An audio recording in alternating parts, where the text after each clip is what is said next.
Good morning बच्चों। Online class में आप सभी का स्वागत है। मैंने आपको पिछले वीडियो में सूखी डाली का भावार्थ समझाया था। अब इस लेक्चर में हम सूखी डाली के क्वेश्चन आंसर देखेंगे। ठीक है, क्वेश्चन आंसर करेंगे। तो उसमें पहला कोटेशन है, वह तमीज़ तो बस आप लोगों को है।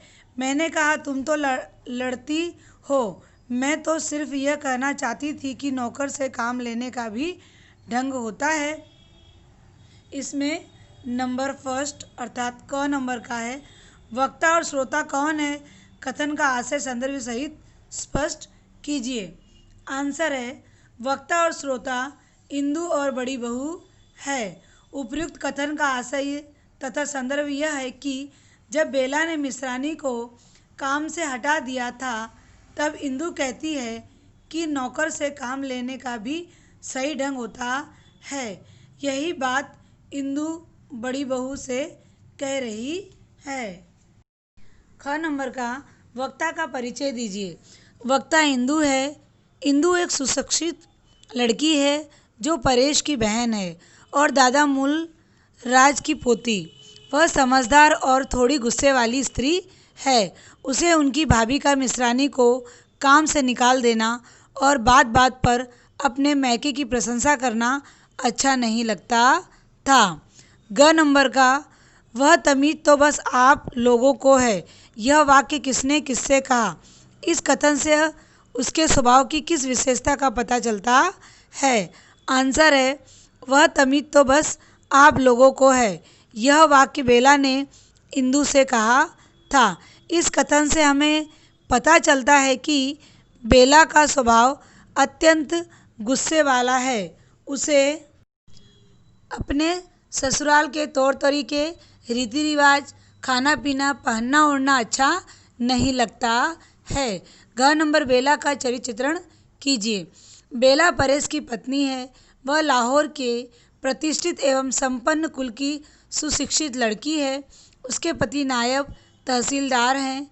उसे अपने परिवार की संपन्ना तथा तौर तरीके पर नाज है, इसलिए बात बात पर वह अपने मायके का बड़प्पन दिखाती है। वह छोटी छोटी बातों पर क्रोधित हो उठती है तथा अपने मायके वालों के सामने ससुराल वालों को तुच्छ समझती है। आगे सेकेंड, और वह ढंग मुझे नहीं आता, मैंने नौकर तो यहीं आकर देखे हैं। फिर कहने लगी, काम लेने का ढंग उसे आता है जिसे काम की परख हो। इसमें कोटेशन ये था सेकेंड क नंबर का। इसमें क्वेश्चन देखेंगे, उपयुक्त कथन किसका है उसके संबंध में बताइए। उपयुक्त कथन इंदु का है। जब बेला मिश्रानी को काम से निकाल देती है तो इंदु बेला से कहती है कि नौकर से काम लेने का भी सही ढंग होता है। इसके व्यंग में बेला ने कहा कि वह ढंग मुझे नहीं आता, मैंने नौकर तो यहीं आकर देखे हैं। काम लेने का ढंग उसे आता है जिसे काम की परख हो। सेकंड नंबर देखेंगे, उपयुक्त कथन का संदर्भ स्पष्ट कीजिए। यहाँ लिखा है मैंने सेमेस सेकंड का क, सेमेस कोटेशन सेकंड का क, सेम है इसलिए। ठीक है। ग नंबर, वक्ता ने अपने परिवार के बारे में क्या कहा? तो आंसर है, वक्ता ने अपने परिवार के बारे में यह कहा कि यहाँ के लोगों को खाना पीना, पहनना ओढ़ना कुछ भी नहीं आता।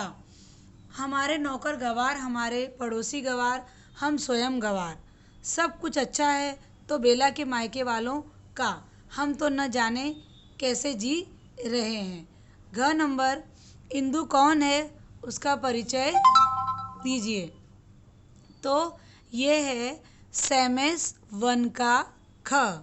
आगे देखेंगे थर्ड वाला कोटेशन, मेरे मायके में यह होता है, मेरे मायके में यह नहीं होता।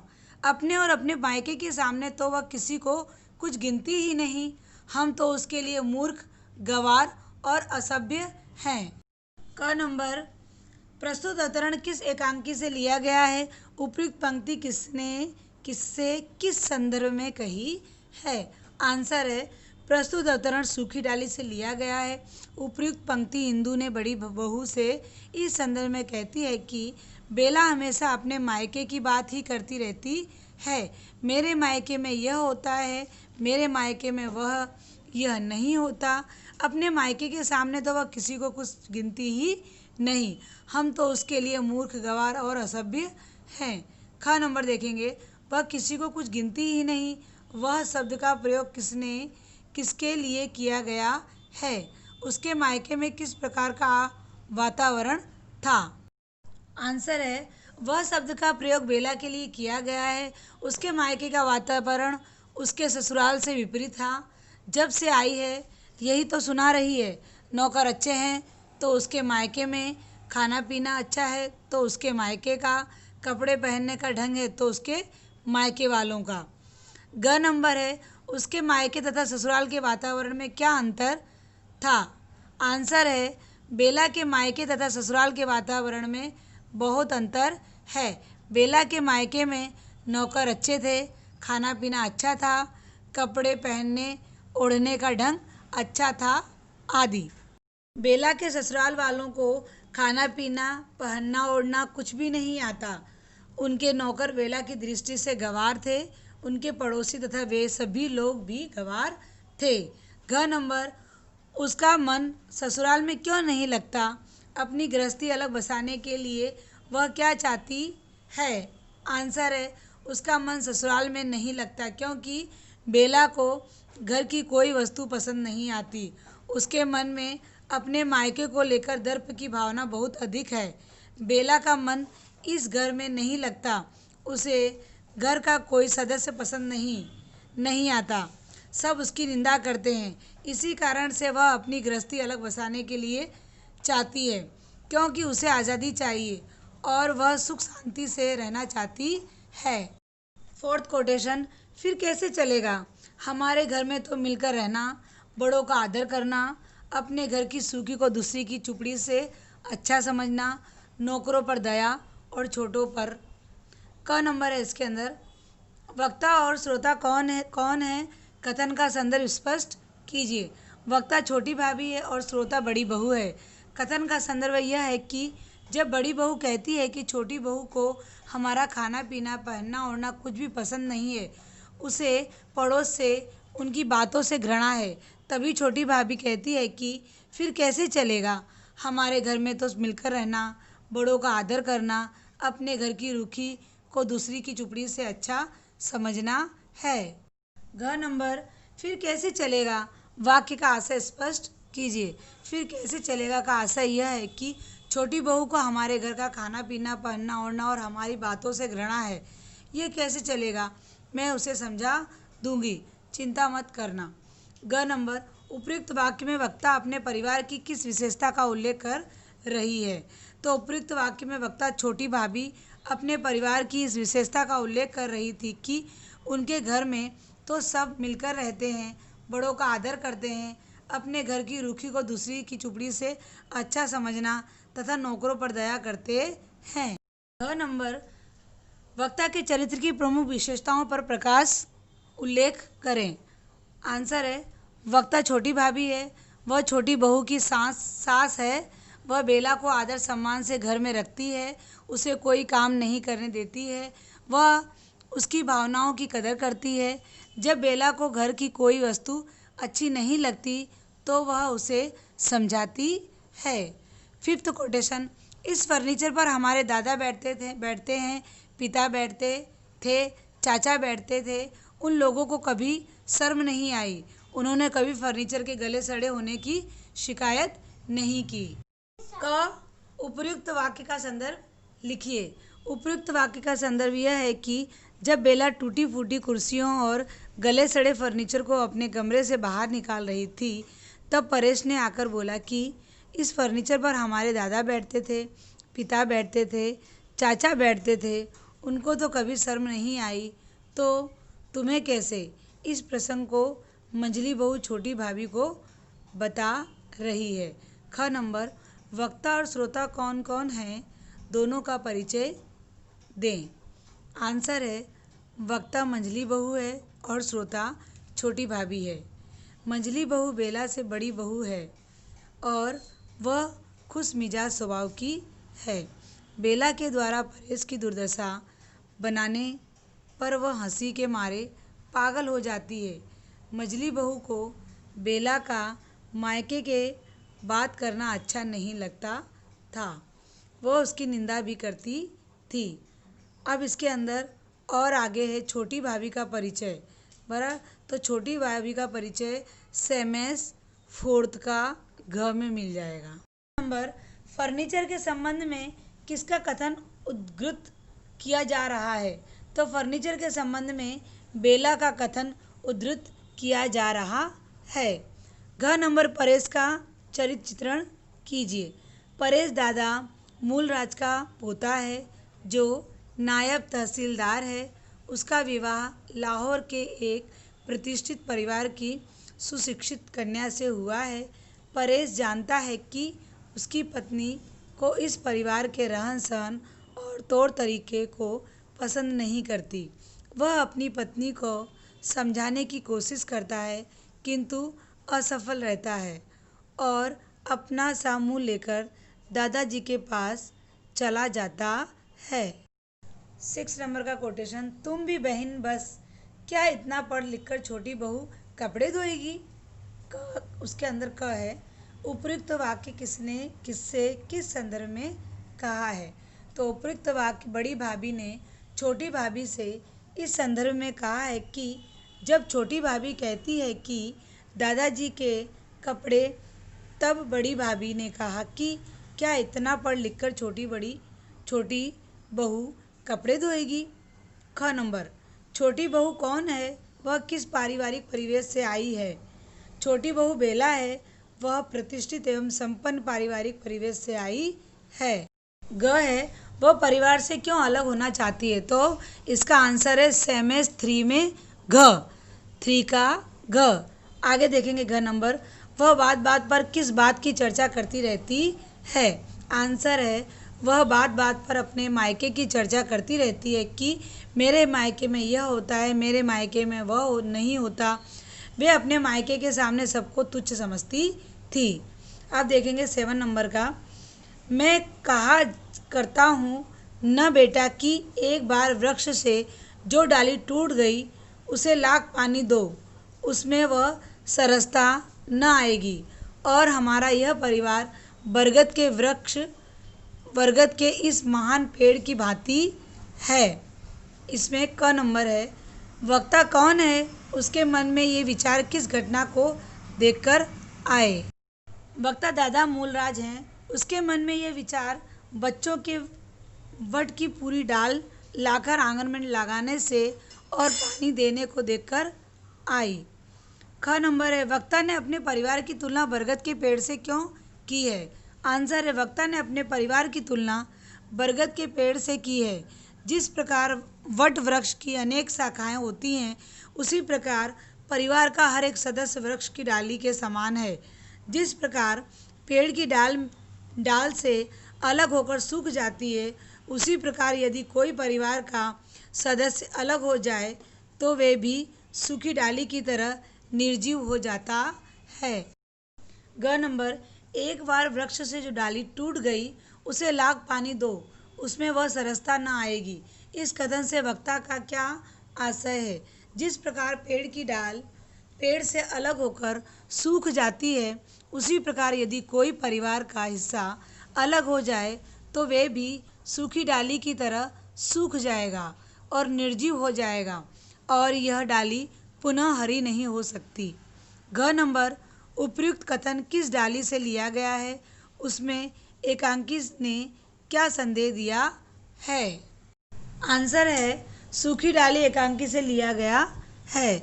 सूखी डाली एकांकी में संयुक्त परिवार की कथा वस्तु का चित्रण किया गया है। परिवार के मुखिया दादा मूलराज ने अपने परिवार को अत्यंत सूझबूझ एवं बुद्धिमानी से एक वट वृक्ष की भांति एकता के सूत्र में बांध रखा है। एकांकी का यह संदेश है कि यदि परिवार का मुखिया दूरदर्शी, बुद्धिमान तथा व्यवहार कुशल हो तो भी परिवार के सदस्यों के विचार एवं स्वभाव में भिन्नता होते हुए भी वे सब एकता की डोर से बंधे रहते हैं। अब देखेंगे कोटेशन 8 नंबर का, बड़प्पन बाहर की वस्तु नहीं, बड़प्पन तो मन का होना चाहिए। और फिर बेटा, घृणा को घृणा से नहीं मिटाया जा सकता। इसमें क नंबर है, वक्ता और श्रोता का परिचय दीजिए तथा कथन का संदर्भ स्पष्ट कीजिए। आंसर है, वक्ता दादा मूलराज हैं। वे एकांकी के मुख्य पात्र हैं जिन्होंने अपने परिवार को एक वट वृक्ष की भांति संजोकर रखा है। पूरे परिवार में उनकी बात कोई नहीं टालता। जब दादाजी को परेश के अलग होने की संभावना का पता चलता है तो वे अत्यंत बुद्धिमत्ता से स्थिति को संभाल लेते हैं तथा परिवार को टूटने से बचा लेते हैं। उनका स्वभाव मधुर है। अब सेकंड कोटेशन इसी में देखेंगे। श्रोता करमचंद है। वह दादा मूलराज का सबसे छोटा पुत्र है। वह परेश के घर से अलग होने की खबर सुनाते ही दादाजी को बता देते हैं और घर को टूटने से बचाता है। जब करमचंद दादाजी को कहता है कि बेला अपने मायके घराने को शायद वह इस घर से बड़ा समझती है और इस घर को घृणा की दृष्टि से देखती है, तो दादा मूलराज कहते हैं कि बड़प्पन बाहर की वस्तु नहीं, बड़प्पन तो मन का होना चाहिए। और फिर बेटा, घृणा को घृणा से नहीं मिटाया जा सकता। ख नंबर है, वक्ता एवं श्रोता का संबंध स्पष्ट करते हुए वक्ता के चरित्र की विशेषताओं का उल्लेख करो। इसमें हमने दिया है सेमेस 8 का क, पार्ट 1। पार्ट 1 का मतलब है जो 2 के पैराग्राफ है उसमें से फर्स्ट पैराग्राफ आपको लिखना है। ग नंबर का देखेंगे, मन में बड़प्पन से वक्ता का क्या आशय है? तो आंसर है, मन में बड़प्पन से वक्ता का आशय है कि बड़प्पन बाहर की वस्तु नहीं, बड़प्पन तो मन का होना चाहिए। घ नंबर देखेंगे, छोटी बहू कौन है? उसके चरित्र की विशेषताओं पर प्रकाश डालिए। तो इसमें भी है सेमेस 6 का ख। 9 नंबर, ठूठा वृक्ष। ठूठा अर्थात जिसके ऊपर कोई पत्ते कोई डाली ना हो, सिर्फ उसका एक स्टंप हो, खाली उसका एक थंब हो, बस उसे कहेंगे ठूठा, जिस पे ना कोई फूल ना कोई पत्ता और ना कोई डाली। तो 9 नंबर का कोटेशन देखेंगे, ठूठा वृक्ष आकाश को छूने पर भी अपनी महानता का सिक्का हमारे दिलों पर उस समय तक नहीं बैठा सकता जब तक अपनी शाखाओं में वह ऐसे पत्ते नहीं लाता जिनकी शीतल सुखद छाया मन के समस्त ताप को हर ले और जिसके फूलों की भीनी भीनी सुगंध हमारे प्राणों में पुलक भर दे। इसमें क नंबर है, वक्ता और श्रोता कौन कौन है? कथन का संदर्भ स्पष्ट कीजिए। आंसर है, वक्ता दादा मूलराज हैं और श्रोता करमचंद हैं। कथन का संदर्भ यह है कि जब करमचंद दादाजी से कहता है कि बेला इस घर को घृणा की दृष्टि से देखती है, तो दादा इसके व्यंग्य में कहते हैं कि महानता किसी से बनवाई नहीं जा सकती, अपने व्यवहार से अनुभव कराई जा सकती है। ख नंबर है, वक्ता का परिचय दीजिए। तो इसमें भी है सेमेस 8 का क। अब आगे देखेंगे ग नंबर, वक्ता ने बड़प्पन एवं महानता के संबंध में क्या क्या कहा है? तो वक्ता ने बड़प्पन एवं महानता के संबंध में यह कहा है कि बड़प्पन बाहर की वस्तु नहीं, बड़प्पन तो मन का होना चाहिए। और फिर घृणा को घृणा से नहीं मिटाया जा सकता, उसे घृणा के बदले स्नेह से लुप्त किया जा सकता है। और महानता भी किसी से मनवाई नहीं जा सकती, अपने व्यवहार से अनुभव कराई जा सकती है। घ नंबर है, सूखी डाली एकांकी का उद्देश्य स्पष्ट कीजिए। तो आंसर है सेमेस 7 का घ, 4th नंबर का। अब देखेंगे 10th कोटेशन, तुम्हारी बहू को रजाई के अमरे और मलमल का थान पसंद नहीं आया। तुम्हारे ताऊ ठहरे पुराने समय के आदमी, वे नई फैशन की चीज़ें खरीदना क्या जाने। क नंबर है इसमें, उपयुक्त कथन किसने किससे तथा किस संदर्भ में कहा है?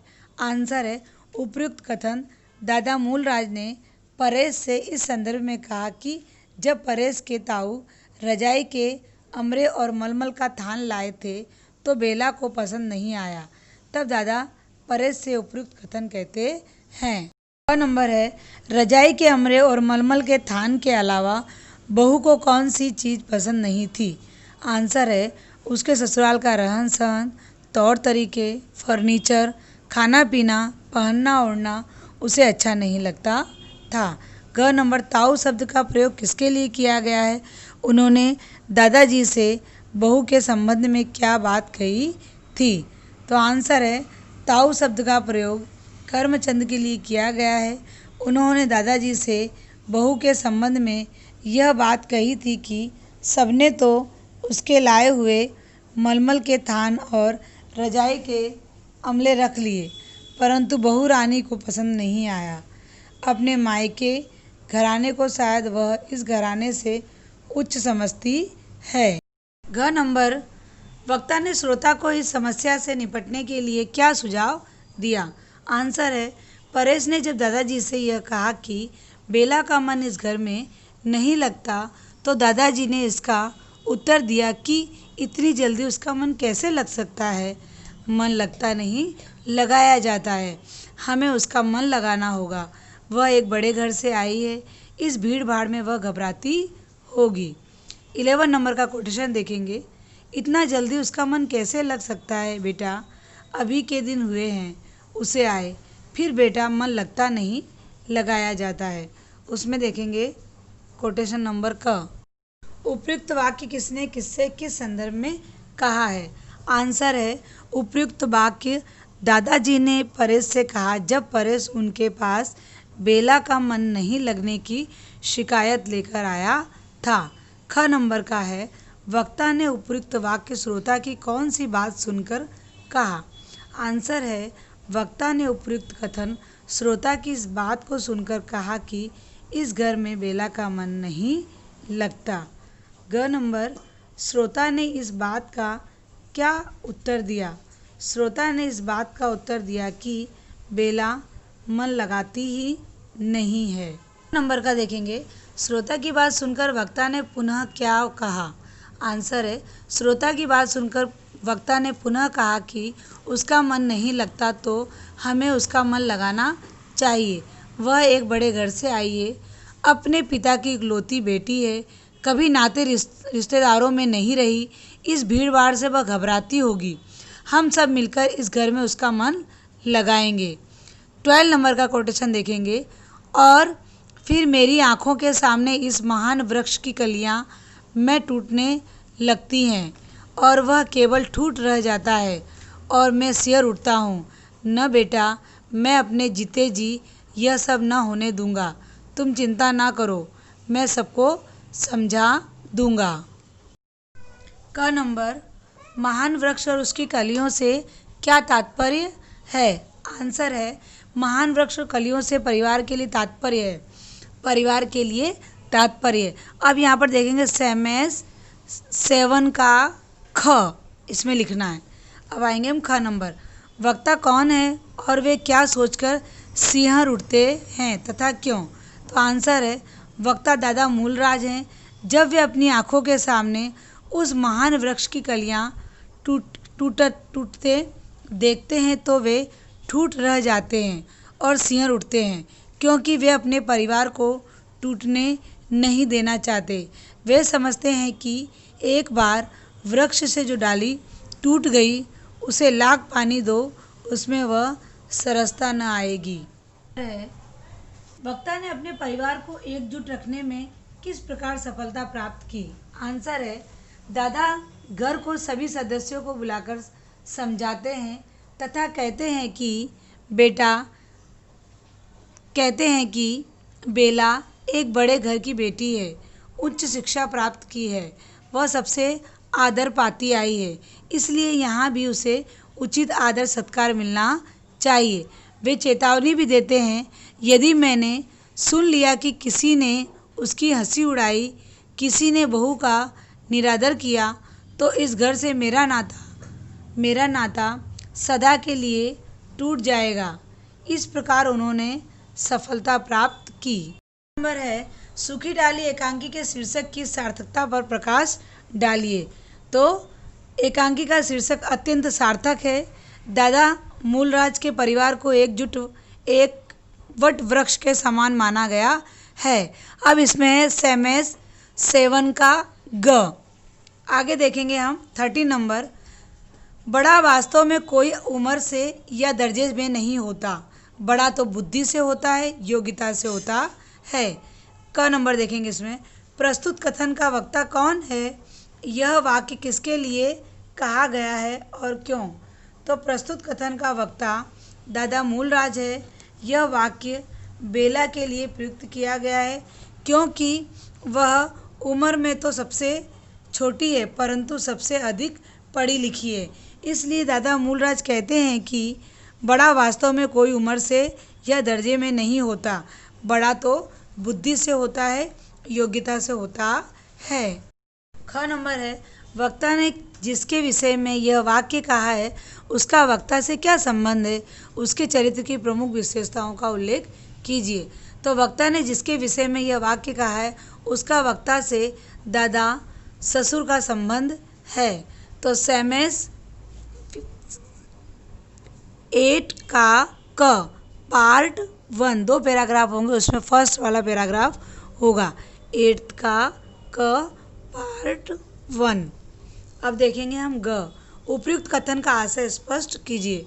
तो आंसर है, उपयुक्त कथन का आशय यह है कि बड़ा वह होता है जो सही गलत को परख सके, सही राह दिखा सके।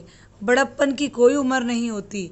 अगर कोई छोटा बच्चा बुद्धि से काम करे और उसमें योग्यता हो तो वह बड़ा कहलाएगा। पैसा होने से, धन संपत्ति होने से कोई बड़ा नहीं होता। घ नंबर है, सूखी डाली एकांकी का संदेश स्पष्ट कीजिए। अब इसमें आंसर है सेमेस 7 का घ अर्थात 4 नंबर। अब देखेंगे आगे 14 नंबर का। यह मेरी आकांक्षा है कि सब डालियाँ साथ साथ रहें, फलें फूलें, जीवन की सुखद शीतल वायु के स्पर्श से झूमें और सरसाएं। विहल से अलग होने वाली की कल्पना ही मुझे सिहरा देती है। क है इसके अंदर। वक्ता और श्रोता कौन है? कथन का संदर्भ स्पष्ट कीजिए। आंसर है, वक्ता दादा मूलराज है और श्रोता इंदु और मंजली बहू है। कथन का संदर्भ यह है कि दादा की इच्छा है कि घर के सभी लोग मिलजुल कर रहें, साथ साथ रहें, जीवन की सुखद शीतल वायु के स्पर्श से झूमें और सरसाएं। परिवार से अलग होने वाली की कल्पना मुझे रोमांचित अर्थात सिहरा देकर देती है।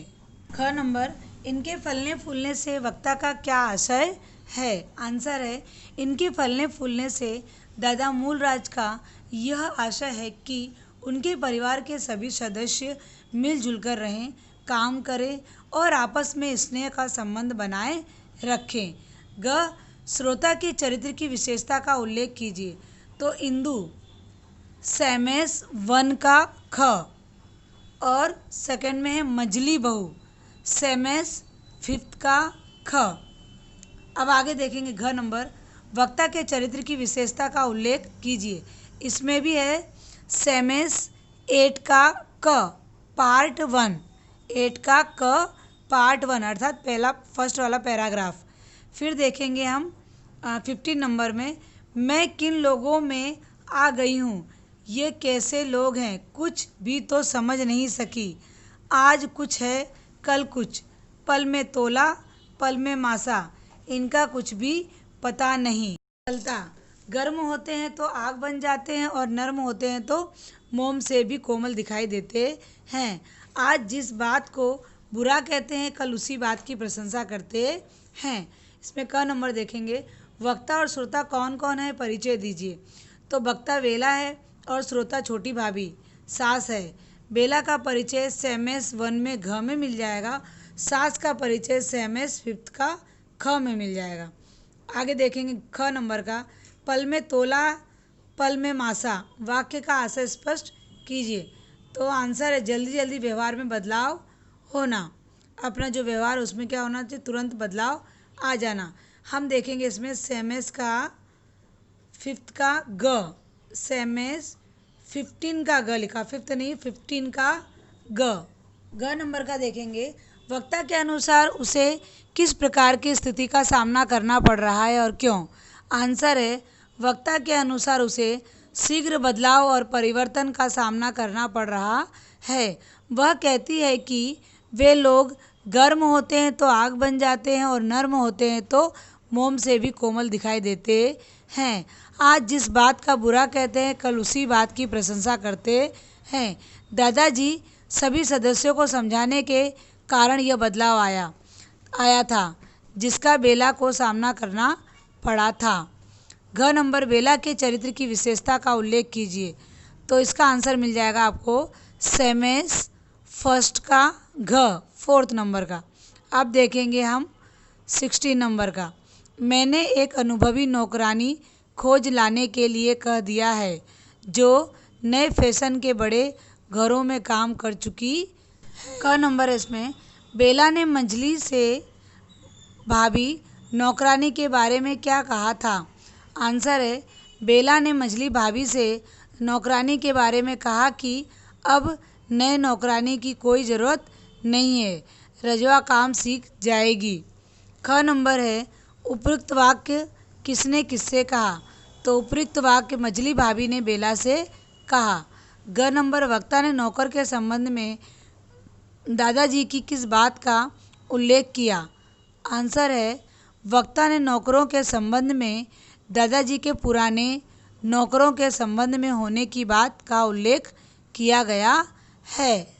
घ नंबर, वक्ता ने रजवा के संबंध में बेला को क्या सुझाव दिया?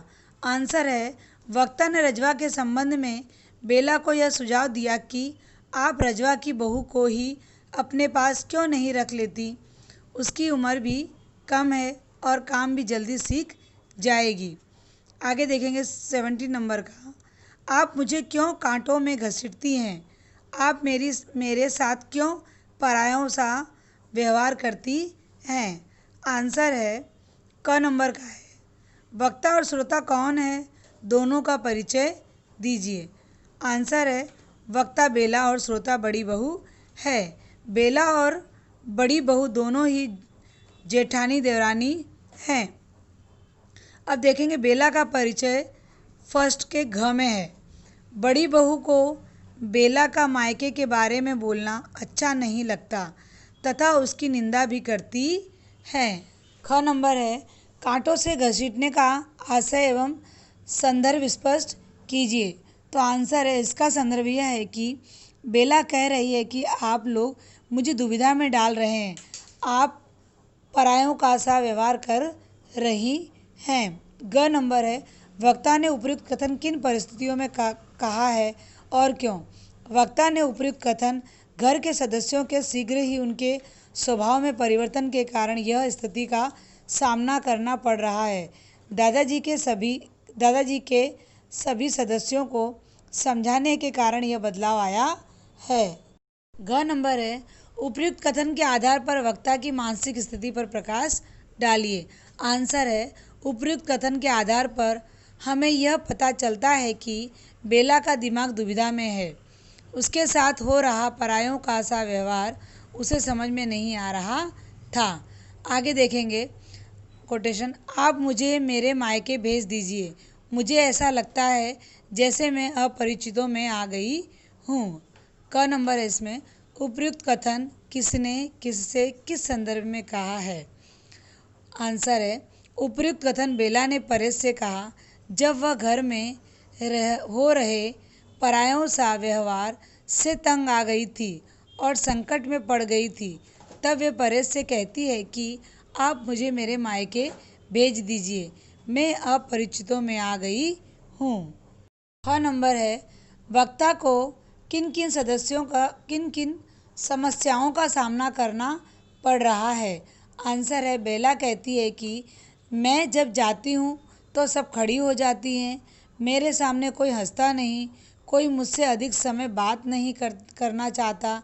अभी अभी सब हंस रही थी, मैं गई तो सब चुप हो गई। आगे ग नंबर, उसे ऐसा क्यों लगने लगा कि वह अपरिचितों में आ गई है? आंसर है, बेला के साथ हो रहा परायों सा व्यवहार के कारण उसे लगने लगा कि वह अपरिचितों में आ गई है। ग नंबर देखेंगे, वक्ता की बात सुनकर श्रोता ने क्या उत्तर दिया? वक्ता की बात सुनकर परेश ने यह उत्तर दिया कि तुम्हें शिकायत थी कि कोई तुम्हारा आदर नहीं करता, सबसे दबना पड़ता है, सबका काम करना पड़ता है। अब सब तुम्हारा काम करते करते हैं, अब तुम्हें और क्या चाहिए? हमारा यहाँ पर सूखी डाली के क्वेश्चन आंसर समाप्त हुए, ख़त्म हुए। इसी के साथ मैं अपनी वाणी को विराम देती हूँ। धन्यवाद।